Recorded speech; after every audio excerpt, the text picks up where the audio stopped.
तुम्हाला आता कोर्टाचं गरज पाळत नाहीये. कोर्ट ऑफ कंटेम्प्ट हा सगळा पोलिसांना कोर्ट ऑफ कंटेम्प्ट हा प्रकार आहे. पोलिसांना माझी विनंती आहे, पोलिसांनी आणीबाणीचा काळ आणू नये.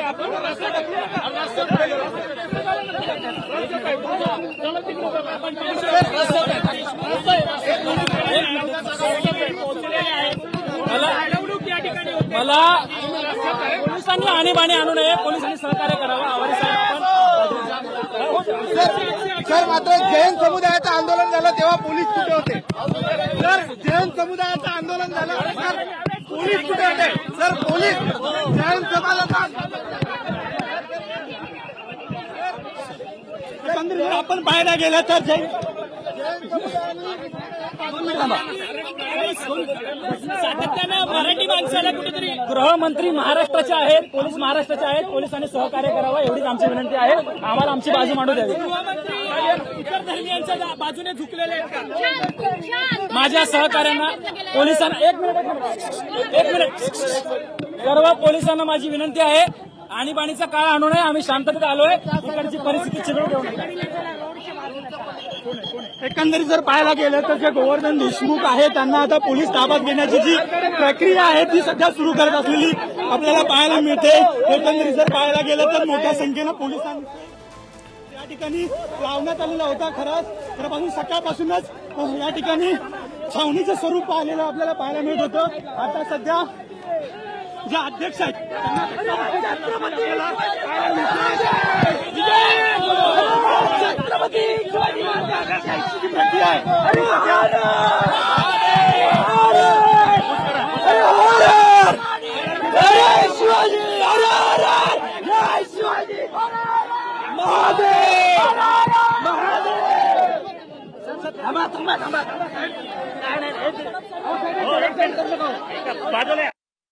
मराठी एकीकरण समितीचे जे अध्यक्ष आहेत गोवर्धन देशमुख त्यांना पोलिसांनी ताब्यात घेतलाय.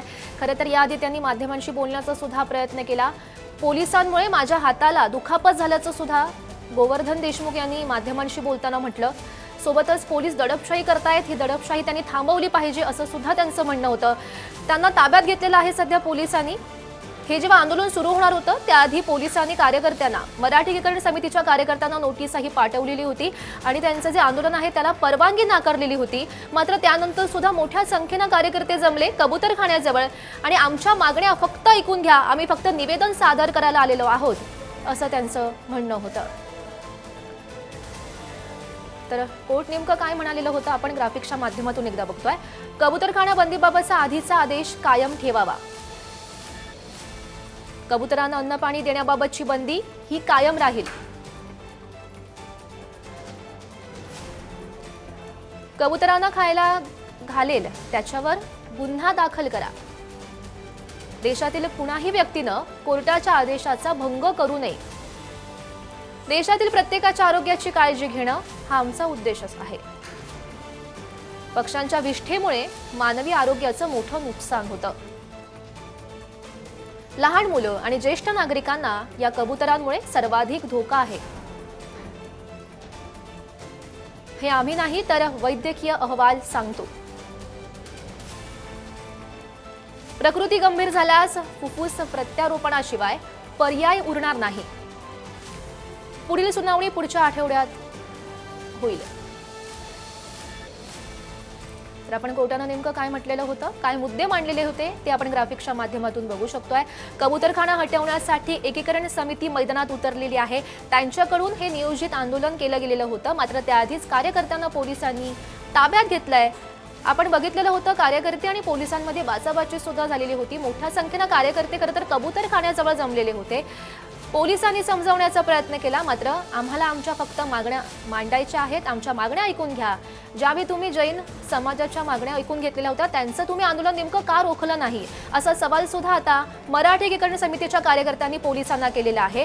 जोपर्यंत आमच्या मागण्या ऐकून घेत नाही तोपर्यंत आम्ही असंच आंदोलन सुरू ठेवणार आणि यानंतर सुद्धा पुढचा मोर्चा हा आमचा भव्य मोर्चा निघेल, आक्रमक असा मोर्चा निघेल अशी कार्यकर्त्यांनी थेट इशारा पोलिसांना दिल्याचं आपल्याला बघायला मिळालं। मात्र त्याआधीच अनेक कार्यकर्त्यांना पोलिसांनी ताब्यात घेतलेलं आहे, त्यांची धरपकड केल्याचं आपण दृश्यांच्या माध्यमातून बघतोय। ही 2 दृश्य आहेत, पहिल्या दृश्यांमधून आपण बघू शकतोय ज्या दरम्यान कार्यकर्त्यांना पोलिसांनी ताब्यात घेतलेलं होतं, त्यांची धरपकड केलेली होती, त्या दरम्यानची ही दृश्य आणि सध्याची ही लाईव्ह दृश्य दुसऱ्या दृश्यांमधून आपण बघू शकतो। लाईव्ह दृश्य आहेत, पोलीस काही कार्यकर्त्यांना समजवण्याचा प्रयत्न करतायत। पोलिसांचा मोठा फौजफाटा आहे तो सध्या दादरच्या कबूतरखान्याजवळ जमलेला आहे, कारण अजूनही जे काही आंदोलक आहेत, कार्यकर्ते आहेत ते जमण्याचा प्रयत्न करतायत आणि त्यामुळे सुरक्षेच्या कारणास्तव मोठ्या संख्येने कार्यकर्ते हे दादरच्या कबूतरखान्याजवळ अजूनही जमल्याचं आपल्याला बघायला मिळत आहे।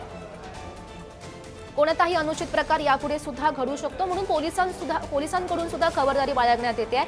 खरं तर आपण बघितलं असेल तर मराठी एकीकरण समितीच्या कार्यकर्त्यांनी प्रत्येक दादरकरांना, मराठी माणसांना आवाहन केलेलं होतं की या मोर्चामध्ये, या आंदोलनात सहभागी होण्याचं। त्याप्रमाणे अनेक जे मराठी लोक आहेत आणि एकीकरण समितीचे कार्यकर्ते आहेत ते मोठ्या संख्येनं नियोजित वेळेमध्ये जमलेली होती। ही सध्याची लाईव्ह दृश्य आपण बघतोय, दादरच्या कबूतरखान्याजवळची ही थेट लाईव्ह दृश्य आहेत। सध्याची तिथली परिस्थिती काय आहे ती आपण दृश्यांच्या माध्यमातून बघू शकतोय। अनेक कार्यकर्त्यांना पोलिसांनी ताब्यात घेतलंय, सोबतच जे मराठी एकीकरण समितीचे अध्यक्ष आहेत गोवर्धन देशमुख यांना सुद्धा पोलिसांनी ताब्यात घेतलाय। मात्र सध्या तिथे काय सुरू आहे, सध्याची तिथली लाईव्ह परिस्थिती आपण ही दृश्यांच्या माध्यमातून बघू शकतोय।